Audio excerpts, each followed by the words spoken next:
नाही, ह्या 4 पद्धती आहेत. तुमच्या शेतानुसार थोड्याफार बदलू शकतात. यातली पहिली पद्धत आहे सरी वरंबा, म्हणजे जी चिबडीच्या जमिनीमध्ये तुम्ही करू शकता आणि इव्हन वरच्याही जमिनीमध्ये करू शकता. कोणत्याही जमिनीत वरंब्यावर जेव्हा पीक घेतोय तुम्ही, वरंबा जेव्हा तयार करता तर सुपीक माती इथं आणताय आणि इथं नाली तयार होते. जास्तीचं पाणी आलं तर नालीमध्ये जाते, अन्यथा हे पाणी याच्यामध्ये झिरपतं.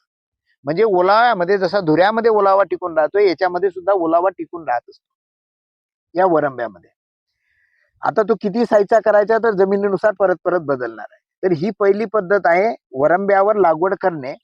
त्याचे अनेक व्हिडिओ आहेत, तुम्ही जर पाहिले तर तुम्हाला दिसेल जमिनीनुसार कसा करायचा, वाणानुसार कसा करायचा, पिकानुसार कसा करायचा. हळदीसाठी वेगळा वरंबा आहे, सोयाबीनसाठी वेगळा वरंबा आहे. तर तुम्ही ही एक पद्धत त्यामध्ये ग्राह्य आहे. दुसरं एक बीबीएफ आहे, जी कोणत्याही जमिनीमध्ये चालते. म्हणजे बीबीएफ यंत्र तुम्हाला माहित आहे, जे 4 तासानंतर एक सरी पडते आणि हे 4 तास टोकन करून लावतात.